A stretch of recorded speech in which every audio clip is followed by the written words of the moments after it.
चलिए आज हम करते हैं दो बैलों की कथा के वेरी शॉर्ट यानी कि अति लघुतरात्मक प्रश्न। ये आपके बहुविकल्पीय प्रश्नों में भी महत्वपूर्ण योगदान देंगे। चलिए देखते हैं पहला जो प्रश्न है वो क्या है और उसका उत्तर क्या निकल कर आता है। दो बैलों की कथा के रचनाकार कौन है? प्रेमचंद। प्रेमचंद अपनी किस प्रकार की रचनाओं के लिए प्रसिद्ध हुए थे? उपन्यास। यदि आपको जीवन परिचय पढ़ना पड़े तो उससे अच्छा ये आप वेरी शॉर्ट क्वेश्चंस हैं, इन्हें कर लेंगे तो आपका जो कंसेप्ट है वो बिल्कुल क्लियर हो जाएगा। तो अगला क्वेश्चन बन रहा था प्रेमचंद अपनी किस प्रकार की रचनाओं के लिए प्रसिद्ध हुए थे? यानी कि उन्होंने कहानियां भी लिखी हैं, उपन्यास भी लिखे हैं, कविताएं भी लिखी हैं, लेकिन किस प्रकार की रचनाओं के लिए प्रसिद्ध हुए थे? उपन्यास। प्रेमचंद को अन्य किस नाम से जाना जाता है? उपन्यास के लिए प्रसिद्ध हुए थे इसलिए इन्हें जाना जाता है उपन्यास सम्राट के नाम से। क्या उत्तर बन रहा है? उपन्यास सम्राट। प्रेमचंद जी का मूल नाम क्या था? जो वास्तविक नाम था वो था धनपत राय। मूल नाम क्या था? धनपत राय। प्रेमचंद की अधिकांश कहानियां किस रचना में संकलित हैं? जैसा कि मैंने बताया आपको, इन्होंने कहानियां भी लिखी हैं, उपन्यास भी लिखे हैं, और इनकी जो कहानियां हैं वो किस में संकलित की गई हैं? तो वो है मानसरोवर। यदि हम देखें कि जैसे हम कहें कि हमारी किस में लिखी गई हैं? क्षितिज में कहानियां बहुत सारे संग्रह हैं, तो उसी प्रकार से इनकी जो कहानियों का संग्रह है वो है मानसरोवर में। किसमें? मानसरोवर में।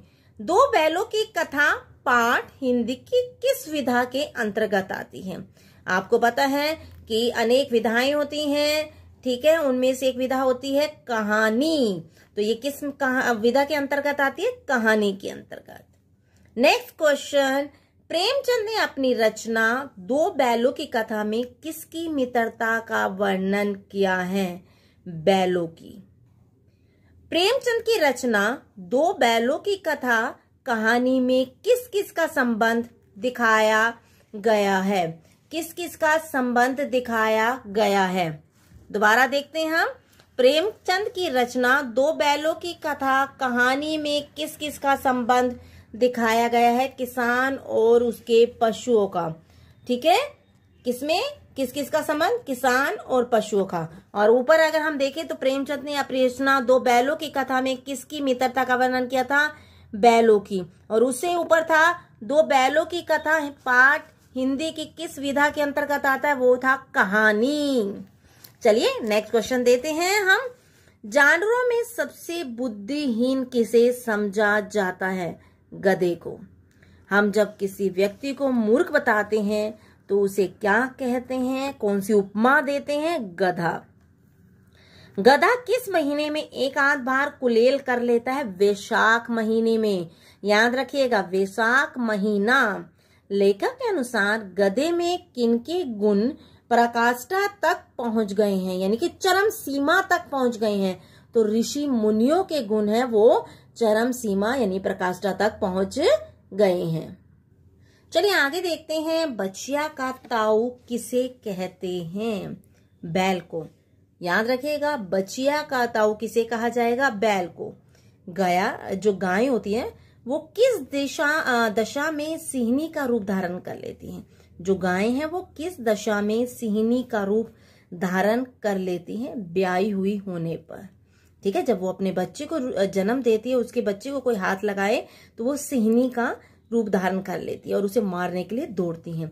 गधे के चेहरे पर कौन सा स्थायी भाव हमेशा छाया रहता है? विषाद का। विषाद मतलब ना किसी से लेना, ना किसी से देना, ना सुख का ना दुख का, वो होता है विषाद। हमेशा गंभीर मुद्रा में रहना। भारतवासियों को किस देश में घुसने नहीं दिया जा रहा था? आपके जो क्वेश्चंस हैं मेन जो स्टार्टिंग में बताया गया था उसमें बता रही हूं मैं आपको। भारतवासियों को किस देश में घुसने नहीं दिया जा रहा था? अमेरिका में।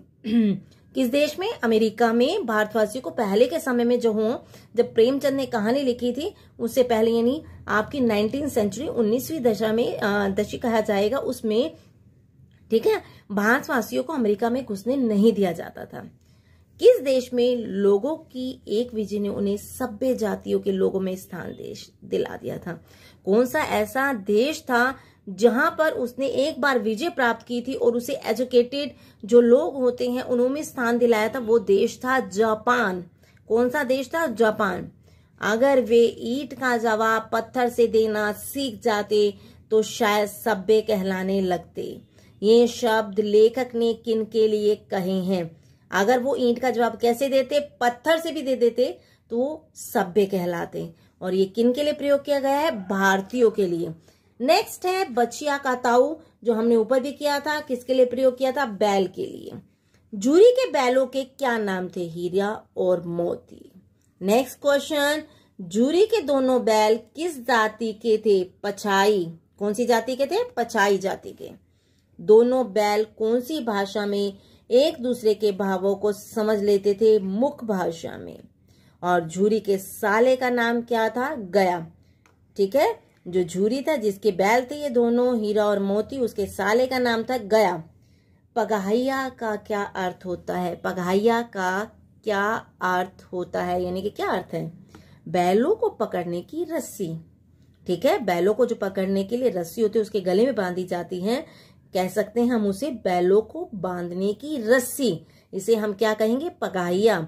तो आपके जो शब्दों के कई अर्थ हैं वो भी इसमें दिए गए हैं, तो आपको इसका बहुत बेनिफिट होगा। एग्जाम में आपके लिए शब्दों के अर्थ पढ़ने की जरूरत नहीं पड़ेगी, जो मुश्किल है वो मैंने यहाँ पर दिए हैं।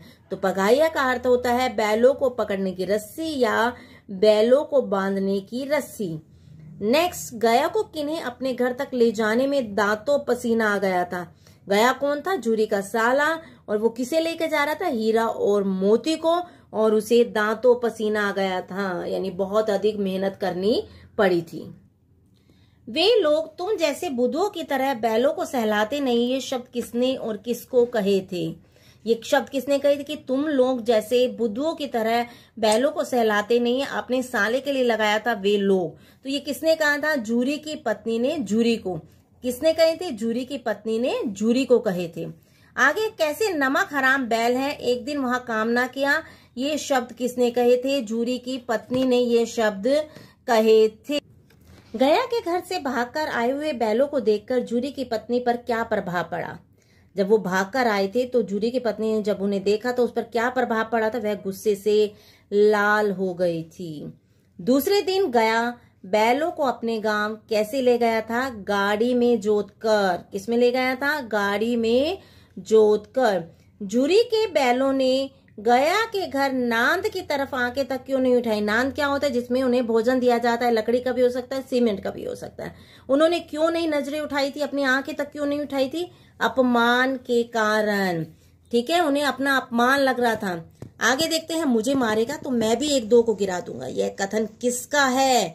मोती का। मुझे मारेगा तो मैं भी एक दो को गिरा दूंगा, यह कथन किसका है? मोती का। जब वो गया के घर पे उसको बांधते हैं, खाना नहीं खाते और मारे, सोचते कि अब ये मारेगा, तब वह वचन बोलता है।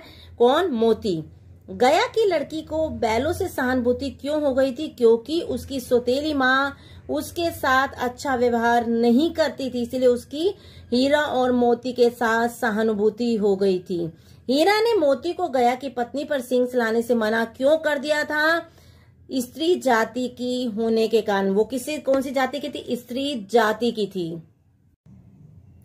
कांजी हाउस की दीवार के गिरते ही कितनी घोड़ियां सरपट भाग निकली थी? घोड़ियां कितनी थी? 3। हीरा मोती कितने दिनों तक कांजी हाउस में बंधे पड़े रहे? हीरा और मोती कितने समय तक बंधे पड़े रहे? 1 सप्ताह तक। दीवार को तोड़ना से बैलों की कौन सी भावना को बोध होता है? जब उन्होंने दीवार को तोड़ा तो उनकी कौन सी भावना पता चलती है? विद्रोह की। याद रखिएगा, हीरा मोती कांजी हाउस जो था उसमें 1 सप्ताह तक बंधे रहे थे। जब उन्होंने दीवार तोड़ी थी तो उनकी कौन सी भावना पता चलती है? प्रसन्नता की कि विद्रोह की? विद्रोह की। हीरा मोती उन्मुक्त होकर किस तरह कुलेले करते हुए घर की ओर दौड़े? बछड़े की तरह।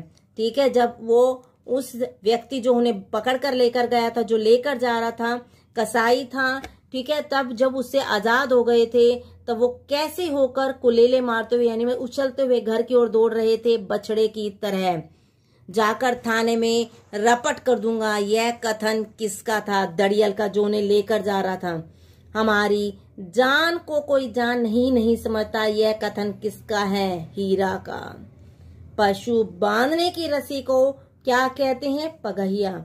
मैंने आपको पहले ही बताया क्या कहा जाता है? पगहिया पशु बांधने की रस्सी होती है।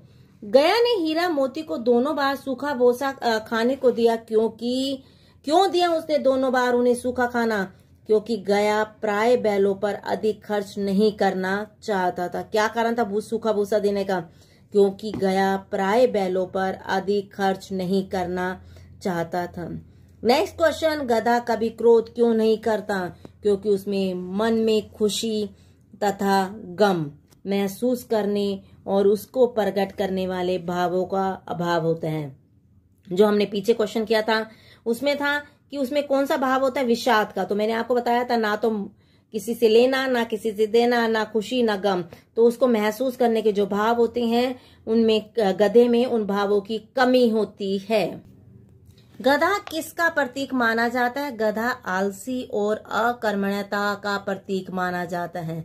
किसका? आलसी और अकर्मण्यता का प्रतीक। बैल को गधे का छोटा भाई क्यों कहते हैं? क्योंकि वह भी गधे की तरह ही अपने ऊपर हुए अत्याचार को सहन कर लेता है। गधा भी सहन करता है, और कौन सहन करता है? बैल। गधा किसका प्रतीक है? आलसी का और अकर्मण्यता का। मोती कैसे विचारों वाला जानवर था? क्रांतिकारी विचारों वाला। कांजी हाउस में दीवार गिरने किसने तोड़ी थी? मोती ने, क्योंकि मोती ही क्रांतिकारी विचारों वाला था। गधे का छोटा भाई किसे माना जाता है? बैल को, जो ऊपर मैंने बताया था। जूरी ने चरनी में देखा कि उसके बैल वापस आ गए और उनकी आंखों में क्या झलक आया था? विद्रोह में प्यार झलक रहा था, क्योंकि गुस्सा भी आ रहा था, फिर तोड़कर वहां से आ गए, लेकिन प्यार भी झलक गया था। गांव के बच्चों ने दोनों बालों को, जो बैल आए थे, उनको क्या देने का निश्चय किया था? अभिनंदन पत्र देने का निश्चय किया था। दोनों बैलों में से अधिक सहनशील कौन था? हीरा। और विद्रोही यानी कि क्रांतिकारी विचारों वाला कौन था? मोती। गया ने जब दोनों बैलों को गाड़ी में जोता तो किस बैल ने गाड़ी को सड़क की खाई में गिराना चाहा? हीरा ने। कांजी हाउस में जब हीरा मोती को कुछ खाने को ना मिला तो उन्होंने भूख मिटाने के लिए क्या किया? दोनों ने दीवार की नमकीन मिट्टी खाने लगे। यानी कि दोनों क्या करने लगे? जो खाना नहीं मिला कांजी हाउस में, तो उन्होंने दीवार की नमकीन मिट्टी को चाटना यानी खाना आरंभ कर दिया। ठीक है। हीरा मोती कितने समय तक कांजी हाउस में पड़े रहे? 1 सप्ताह तक। कितने समय तक? 1 सप्ताह तक। नीलामी के समय हीरा और मोती को किसने खरीदा था? एक कसाई ने। किसने? एक कसाई ने उन दोनों को खरीदा था।